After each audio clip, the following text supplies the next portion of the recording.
Welcome to another episode of Podsdale. I'm your host, Holly Walter, and today we're talking employee values.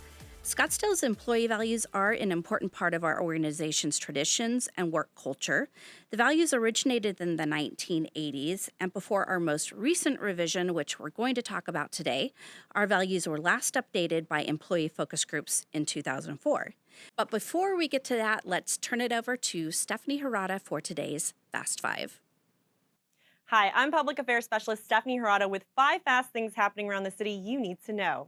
Starting us off at number 5, Scottsdale honored its employees at the annual Employee Awards earlier this month. With more than 550 nominees, there was no shortage of amazing accomplishments to celebrate. This year, employees helped apprehend a suspect in an assault case, retrofitted street fixtures to make them safer, coordinated the presence of a therapy dog on school campuses, and so much more. To learn more about the winners and how they exemplified our city's values, visit scottsdaleaz.gov and search Honors 2021. Scottsdale's continued work to address short-term rental concerns is in our number 4 spot. The Scottsdale City Council voted unanimously to update the city's vacation rental, nuisance parties, and unlawful gatherings ordinances in a meeting this month. The updates take place January 7th and will remove loopholes, increase fines, and improve the city's enforcement abilities when handling short-term vacation rental complaints. To find out more, visit scottsdaleaz.gov and search short-term. Coming in at number 3, registration is open for parks and recreation classes. Both residents and non-residents are invited to sign up for events and activities including swimming, art, music, and language classes.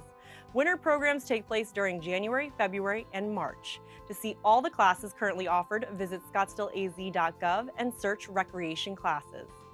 At number 2, Scottsdale libraries are expanding their hours of operation. Starting Monday, January 10th, Scottsdale Public Library will expand hours at all 4 branch locations. Many of the city's libraries have been operating at reduced hours during the COVID-19 pandemic. The new hours bring the library closer to a pre-pandemic system schedule, with all branches open and staffed 7 days a week. We can't wait to see you there. For more details, visit scottsdalelibrary.org. Finishing off the list at number 1, holiday celebrations are in full swing here in Scottsdale. From the month-long holiday extravaganza Scottsdazzle to the Scottsdale Center of the Arts holiday lineup and their Shop and Be Merry holiday market, Scottsdale has something for everyone this holiday season. To find out how you can join the festivities, visit scottsdazzle.com or scottsdaleperformingarts.org. And that's our Fast 5 for this episode of Podsdale. Got something for a future Fast 5? Tell us by emailing communications@scottsdaleaz.gov. I'll turn it back over to you, Holly. Thanks, Stephanie. Now, in 2019, a cross-departmental steering team began its work to evaluate and update the values, and a key member of this team is our guest today, Police Operations Support Director Cassie Johnson. Cassie, welcome to the show. Thank you so much for having me. Now, before we begin talking about the work you did as part of the Employee Values Steering Team, can you share a bit about yourself with our listeners? Tell us about your work in the police department and how long you've been with the city. Absolutely. I started with the city almost 11 years ago, which is wild to think about. I started out as an intern in the police department, and I came back as the senior analyst in planning, research, and accreditation in 2014. Now I oversee planning, research, and accreditation as the director, but I also oversee the police budget section and the police records section. So we are all within the strategic initiatives division, and we are always working on projects like accreditation, policy development, obviously the budget, and our day-to-day operations like public records requests and all of the information that you get from the police department. It goes through our records section. That's great. I always love hearing from employees who began as college interns, and here they are, and look at you today. Your position has really evolved. It has. It's been a lot of learning and opportunities to continue growing, and I'm always grateful for those. And participating on teams like the steering committee for the values was really great too. Mm-hmm. Yeah, I know. I think we've worked together on a few teams. Now, let's get into today's subject, Scottsdale's employee values. What prompted the idea of a refresh, and how did you become involved with the steering team? I came into the steering team a little later than the first group started in 2019, but what we were looking at as a department, the police department is a huge portion of the city's employees. We have roughly just under 700 employees in the police department between our sworn staff and our professional staff. That includes everybody from police officers that you meet on the road, detectives, dispatchers that you talk to on 911, the record specialists, and everybody in between. And so with that group of employees, we had two participants from the police department that represented our employees, and that was Assistant Chief Slavin was on the committee, and myself. With my role in the Planning, Research, and Accreditation Division and the Strategic Initiatives Division, we oversee all of the department-wide initiatives, like the strategic plan and our missions and vision values. So the values of the police department directly align and should directly align with that of the city, and so it was a natural fit for me to join that team and make sure that we had cohesion between the two.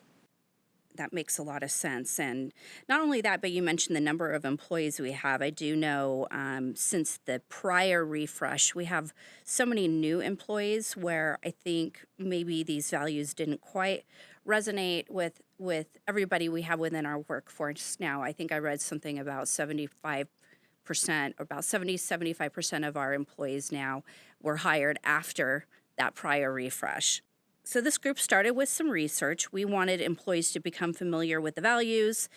We wanted to focus on leadership's attention on values that are of high importance, and we wanted to make sure the values were relevant to our current workforce. What did we find out when we began some of the research? As a city, we initiated several different research surveys across the organization, and we had asked employees a few different things throughout the course of several years. One of which being, how familiar are you with the values? Then we asked the staff across the city, do you feel that the city does an excellent or a good job supporting those values? And we had 8 values in the past, and what we found was there, like you had said, there was not as much familiarity, that 70-ish% number of people who aren't really that familiar. And then there was also a disconnect between what they thought the city actually values through however they perceived that question. And so what we wanted to do is we wanted to really make sure that our values are something that people know of, can reflect on, can repeat, and then also that they believe and agree that the city also reflects those values that we have in the organization. I think that we've done a really good job about tying in the past and now in the present, tying our city values into our performance evaluation criteria and the competencies that we hold people accountable to, and also in the city's awards. We categorize all of those award categories each year to the city values, but I think that from just interactions with even in our area, the connection wasn't always there between that's what they were. And so I think that the information gained from the survey really was able to highlight that. And so one of the goals of the team was, now how do we fix that, resolve that, and narrow those gaps in how we move forward? Right. And the team, I think, after evaluating that information, had several recommendations. What were a few of those? They had 7. What I really valued as well was combining the number of values. So I said we had 8, and they were great, but they were a little lengthy. They didn't roll off the tongue. Things like listen, communicate, and take action, be accountable and act with integrity, show caring and compassion for others, plan and innovate for the future. Those are great values, but they were long in title. So we wanted to combine and condense the total number of values from 8 to a lesser number. We also wanted to shorten those value titles to 2 words. That is easier to remember and to create balance. And then we wanted to make sure that the descriptions of those values were something that made sense to everybody and also exemplified what we as a city really cared about. They're the values, right? What do we show, and how do we make sure that that is something that's applicable to 2,000 plus people in a way that makes sense and is meaningful to everybody and is understandable because we are holding people accountable to those. Sure. We wanted to make sure that they were visual representations that people could look at and identify. We know that tons of people learn in different ways and connect in different ways, making sure that they're visually appealing and make sense to what they're looking at. And then I had mentioned the gap. That was the other thing, is that we wanted to make sure that we were able to narrow any gaps that we had from what employees believe were the values that we had and then how we actually carry out those values. And so with the survey results, making sure that we were doing something with what we found in those.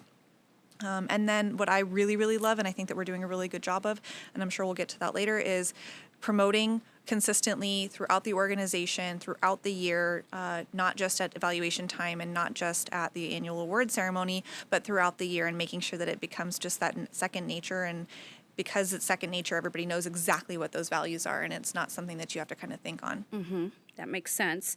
Now, survey participants, going back to the survey, they were asked to select 3 values to describe Scottsdale's current and ideal work culture. There was a list of 22 choices. What really resonated? What were some of those top picks? So we had asked 2 things. We had asked what are the top 3 most current in our current workforce, and then what about our ideal workforce? And so what we had said for our current values and ideals were being dedicated, responsive, and committed, which I think that as an organization we 100% would agree with those findings. I think we do have a very dedicated and responsive workforce, and our staff and our team are very committed to serving the citizens of Scottsdale, simply better service. The ideal was a little bit different in a new way. So the ideal culture was innovative, integrity, and trustworthy. Mm-hmm. And so together with those 6, I think that really exemplifies who we are as an organization. And so now how do we make sure that we're following all of those through in our values today? Right. It's great. I think both of those columns and each area are reflected in what we've rolled out with now. Absolutely. Now, talk us through some of the conversations that led to the final 6 values. What was the team's final takeaway, and how have the new values been received so far by the organization? Part of the conversation, once we found those ideals that we really wanted to focus on, the team really went forward, and we had a lot of conversations and a lot of back and forth, which I thought were really valuable conversations amongst the committee and the work group. Now, how do we take those ideas and how do we make them understandable for everybody, applicable to everybody, and still fit the needs that we were saying that we wanted to have balanced language and we wanted to make sure that every single word mattered. We had really great explanations for the values before, but they were lengthy, and so it took some time to read through them. And I know the executive team had some comments and thoughts that they didn't want to lose sight of those core tenets, but they also wanted to make them more approachable and adaptable in that way. And so it became a lot of wordsmithing in a very important way. And so our goals today are dedicated service, thoughtful innovation, collaborative teamwork, value diversity, accountable integrity, and continuous learning. And in each of those, there were some that were just, yep, that's it, and we were all on the same page. And then there were some that we had a lot of discussion as a team about, well, are those words the same thing? Mm-hmm. Is timely and responsive the same thing? And we as a team collectively said, no, they are different things. And you can be timely and not as responsive to the citizen, or vice versa. You can be responsive but not timely, and both are really important to us as an organization. And so with each and every single value, we have that balance so that they match, they have consistency and together, and you can look at it as an employee and you can understand exactly what we as an organization hold people to be and serve and act in a manner that's consistent with those values. Right. And I do remember that discussion. I was part of that team. Yes, absolutely. So now we're on to the next steps. We've introduced these revisions to the organization and we're putting our values in action. What can employees expect to see in 2022? This is really exciting. I loved it. When we were at the awards ceremony a few weeks ago, we were able to present these values to the city before the awards ceremony. So we used all of these for our awards this year in our categories. And so jumping right in and making sure that we were being consistent with what that we had rolled out to the organization. And then all of the people that received nominations, and it was over 500, mm-hmm. A lot of employees. A lot of employees received nominations this year in one of these 6 categories. And so what was really kind, my staff, planning, research, and accreditation were nominated for an award. And so we all received little stickers that exemplify the image that was created to go along with this. And so that's that visual learning and being able to identify and see it. So throughout the year, employees will be able to receive a sticker of recognition when they exemplify one of the values. And so we're really making it and embedding it into the fabric of recognition. And so when an employee stands up or carries out one of the values and we are able to recognize it. So we provide kudos and support, and it's a day-to-day recognition of people doing what we say that we care about as an organization. Right. And it really should be something day-to-day that we are doing. I know that we are excited to share those stories in CityLine, and we plan to do that throughout the year. Executive team members will receive the stickers we just talked about. So as you mentioned, if someone is demonstrating a particular value, they can be recognized by their supervisor or someone within their work group. So it should be a lot of fun, and I think it's a great way to introduce these updated values to the organization. We also have on the City Point site, if anyone would like a PDF of the values, feel free to print that out, put that at your desk. So more to come in 2022. It should be a lot of fun. But Cassie, thank you so much for joining us today and talking through the process and how this update came about. Thank you so much for having me today, and I really enjoyed working with you on this committee. It was a lot of fun, and I think that everybody cared so deeply about the values themselves, and the conversations that we had were so meaningful as a team, and I hope that that carries through to the rest of the city as we move forward into these values. Mm-hmm. Definitely. Thank you. Thank you. And that wraps up another episode of Podsdale. Not only another episode, but the end of our first season. We produced 16 episodes this year, and we're excited to bring you more in 2022. Be sure to give us some feedback through our survey or send us an email at communications@scottsdaleaz.gov. And before I go, I'm going to end things with a question, and each response will be entered into a random drawing for a $10 gift card. So here goes. Which employee value resonates the most with you and why? Email your response to communications@scottsdaleaz.gov. And with that, I wish you happy holidays. We'll be back in 2022. Take care.